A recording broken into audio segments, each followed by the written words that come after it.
Hello everyone, and welcome to my Soap Twist 24 channel. I hope everyone is having a wonderful day. Before we begin, please hit the subscribe button and give this video a thumbs up. Remy had always felt like a shadow in his own life, wandering through the bustling streets of Los Angeles with a rucksack slung over one shoulder and a heart full of unresolved questions. At 25, he was a far cry from the child his mother had raised in a tiny apartment on the outskirts of town. His mother, Elena, had worked extra shifts as a waitress to keep them afloat, her eyes sometimes distant, as if she was guarding secrets too terrible to reveal. She said little about Remy's father, except that he departed before Remy could walk, leaving just a faded photograph and an unfulfilled promise. He was someone important, she'd say with a sour smile, but importance don't pay the bills. Remy's days blurred into nights at a dead-end job in a warehouse, stacking boxes beneath fluorescent lights that buzzed like angry hornets. He wished for something more, to break free from the monotony, to discover the missing piece of himself. The name of Will Spencer, the Spencer family's golden kid, rang through the newspapers and high society gossip. Will, the CEO of Spencer Publications and heir to a media empire based on cutthroat ambition and unwavering power, was everything Remy was not: polished, confident, and surrounded by luxury. But to Remy, Will was just a face in the news, a reminder of a life that could have been his. It began with a letter. Elena's health had been deteriorating for months due to cancer, which the physicians described as aggressive and ruthless. She finally confessed in her hospital bed, surrounded by antiseptic beeps from machinery. "Remy," she whispered, her voice frail as tissue paper. "Your father, he's Will Spencer. Bill's son. I was young, foolish. We met at a party, one night of passion, and he promised the world. But when I told him about you, he laughed it off, said it was a mistake. I never went back." Her eyes welled up with tears. "Promise me you'll find him. Tell him you're his son." Remy's world shifted. Was Bill Spencer, the fabled patriarch whose name inspired dread and awe in boardrooms and bedrooms alike, his grandfather? Was Will, Bill's groomed son to take over the empire, his father? The knowledge slammed him like a freight train, shattering the fragile story of his existence. He grasped Elena's letter, written in unsteady handwriting, outlining the affair, pregnancy, and abandonment. "My mom told me that you're my father." It started, strong and angry, directed at Will Spencer.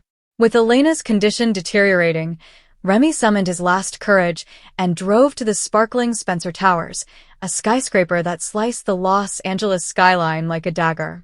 Security looked at him warily, but he flashed the letter and demanded to see Will. "Tell him it's about a family secret," he continued, his voice more composed than he felt.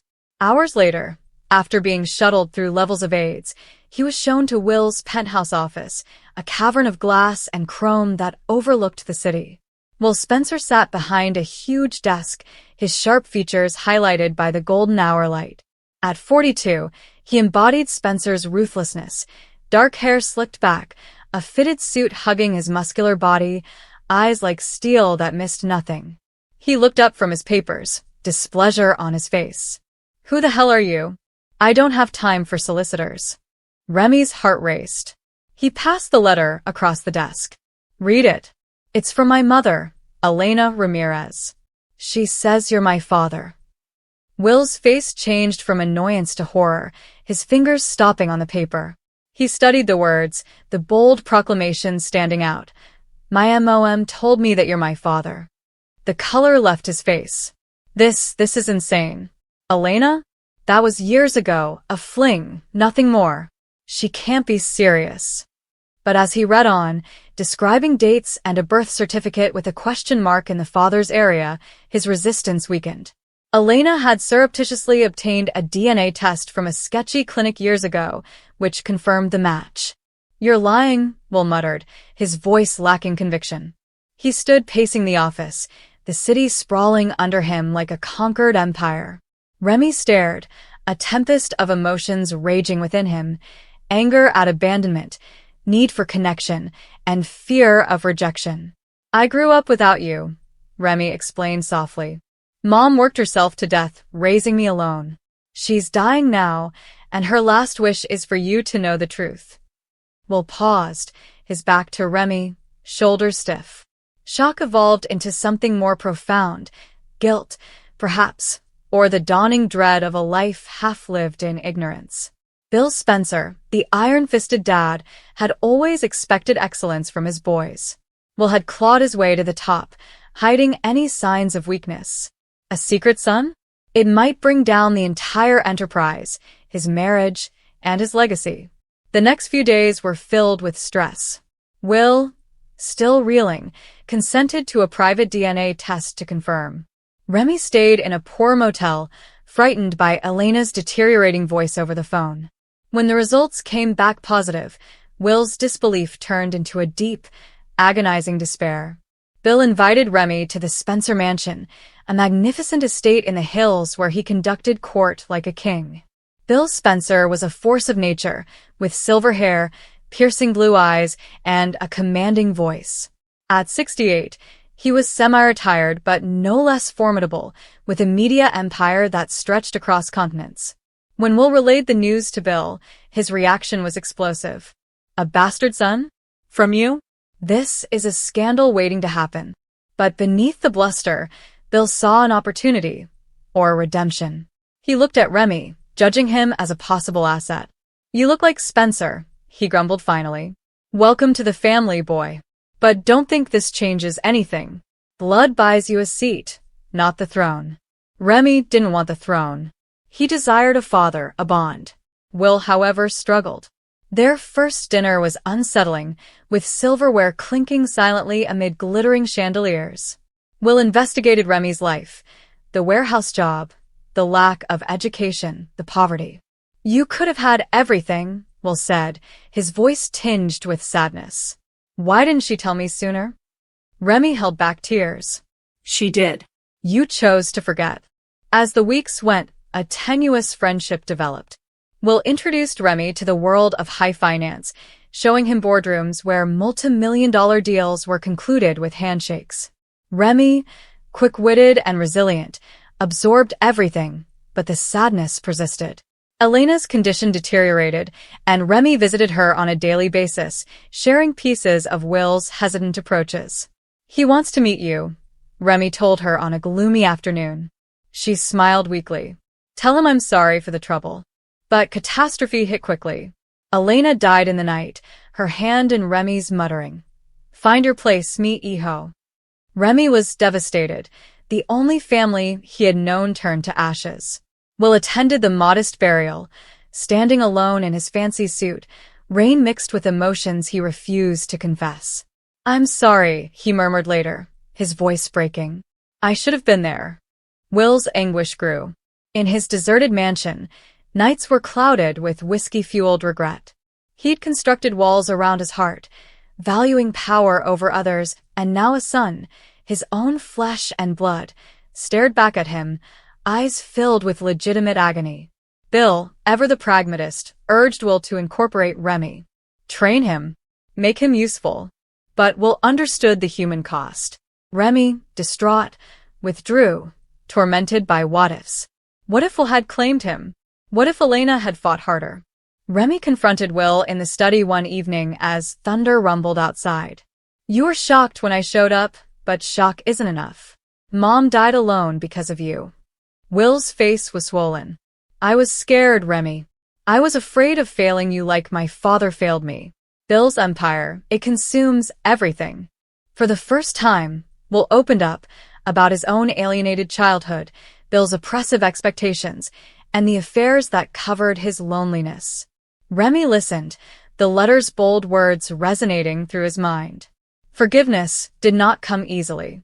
He strolled out into the storm, the rain removing years of bitterness while leaving scars. Bill observed from afar, his own regrets emerging. The Spencer's world on bold and the beautiful was one of glitter and betrayal, but this story was real, with a quiet grief that was unique. Months evolved into a year. Remy enrolled in business lessons, which Will paid for out of remorse. Their connection evolved into something bittersweet, with father-son outings to baseball games and late-night discussions about unfulfilled goals. Yet melancholy permeated everything. Will aged visibly, the shock of fatherhood in middle age weighing heavily on him.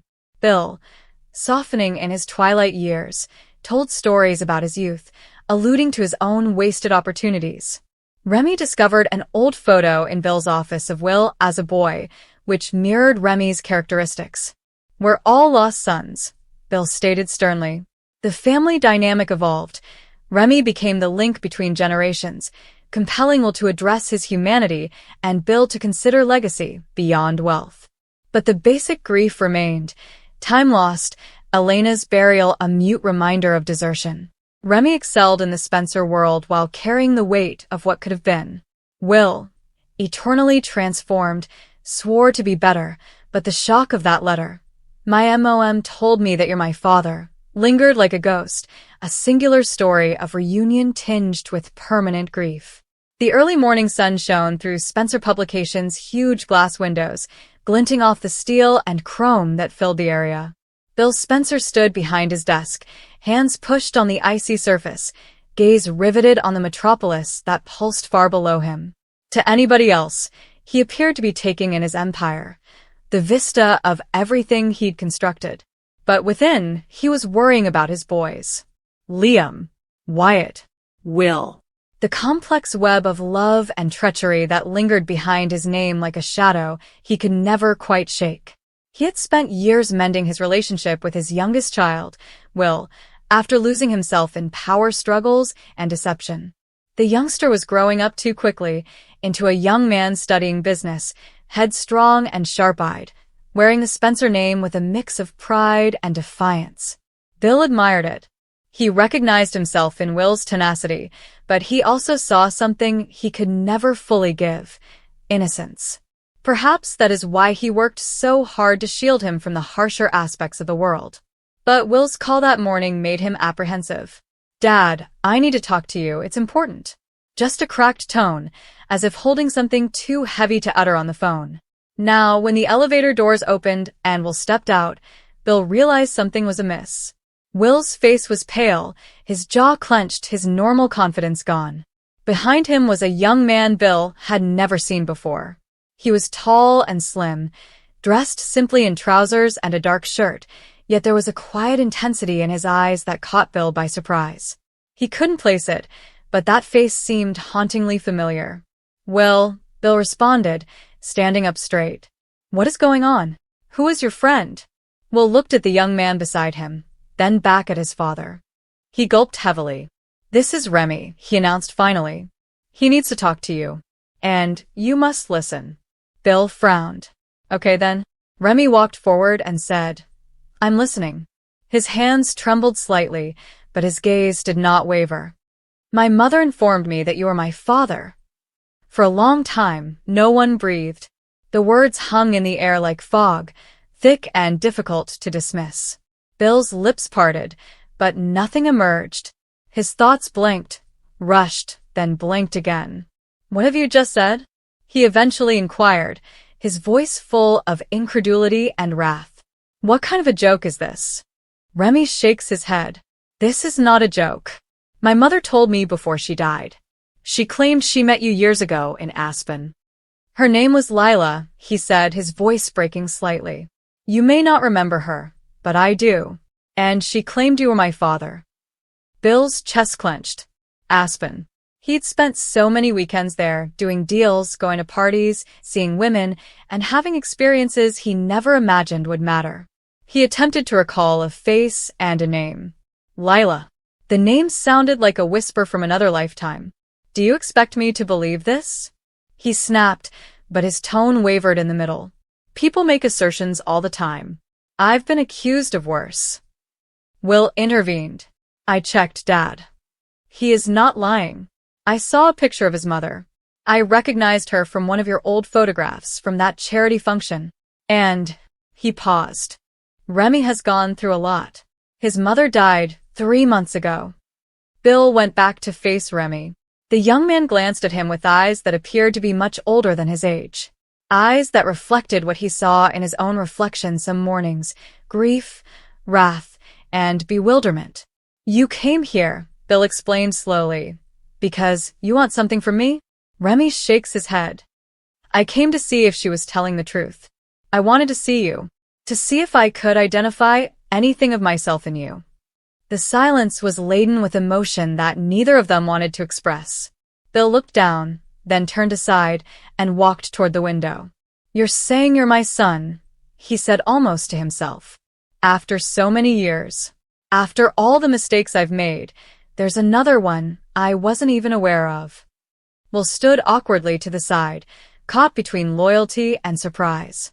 He'd always thought his father's attitude was like armor, with something human and weak underneath. But seeing Bill's countenance now, pale, uneasy, vulnerable, he realized he was correct. Remy interrupted the silence. "I do not want your money. I do not want anything from you. I just wanted to meet the man my mother loved." Bill turned abruptly, his voice breaking. "She loved me." Remy nodded. "Yeah. She never said anything nasty about you. Even though she was unwell. Even when she was alone." Something deep within Bill cracked gently. He felt it, like an echo of glass breaking somewhere deep inside his chest. He'd left so many women behind, all victims of his drive, ambition, and vanity. But this one, Lila, was carrying something far bigger with her. A secret. A son. He approached Remy, inspecting his face. The jawline, the eyes, and even the small tilt of his head were all there. The Spencer look. He could no longer deny it. "You've got my eyes," he remarked quietly, almost in wonder. "Damn it, you've really got my eyes." Remy looked down, his mouth twitching. "I didn't want to believe her," he said. "I did not want to believe the man who never returned was genuine. But she held on to this." He dug into his jacket and took out a faded photograph. Bill grabbed it with trembling hands. It was him, younger and smiling, with his arm wrapped around a woman with warm brown eyes and dark hair. She was beaming, laughing at something out of frame. He remembered her then, the weekend in Aspen, the snow, and the laughter. A little break from everything that made him Bill Spencer. He had promised to call. He never did. Bill closed his eyes, pushing back the surge of guilt that erupted within him. "She was beautiful," he said quietly. "I didn't deserve her." Remy's voice was gentle yet sharp. "You didn't deserve her, yet she loved you nonetheless. And she sacrificed everything for me. She never revealed who my father was. Not until the end." Will stood back and watched his father battle to breathe through his remorse. For the first time, he saw the guy stripped bare.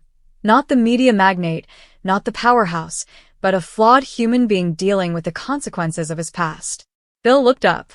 "Remy," he said gently, "if what you're saying is accurate, I want to make things right. I'm not sure how, but I will." Remy moved back, shaking his head. "You cannot make it right. She's gone. You cannot give her back to me. I just wanted to see you and learn more about my family history. That's it." Bill's voice cracked. "Do you think I can live with that? Do you think I can just let you walk out of here and pretend nothing happened?" Remy's eyes were filled with tears. "You've been pretending your whole life." The words struck Bill harder than any punch. He drew a nervous breath and dropped into his chair, still clutching the photograph in his hand. "You're right," he muttered. "I've pretended to be invincible and untouchable. But the reality is, I've been running away from the mess I made of my own heart." No one spoke for quite some time. The city moved outside the glass. Cars, people, light. But 3 lives remained suspended in quiet. Will finally spoke, with a quiet voice. "Dad, you've always told me that a man has to face his actions. This is your chance." Bill glanced at his kid, whom he had reared, and then at Remy, whom he had never realized he had. "You're both my sons," he said finally. "And, if you'll let me, I'd like to get to know both of you. I want to be better." Remy gave him a long stare before nodding slightly. "I don't know if I can forgive you," he admitted honestly. "But maybe I can try." This was hardly an embrace. It wasn't the reconciliation. But it was something, the delicate beginning of a reality that had been buried for far too long. Days progressed into weeks. Bill couldn't stop thinking about Lila, her life without him, and the difficulties she must have had raising Remy on her own. He went to her grave softly one evening, as the sun dipped low below the hills. He knelt down and placed a single white rose on the stone. "I'm sorry," he muttered. "I should have been there. For you. For him. I had no idea how much I could lose by not looking back."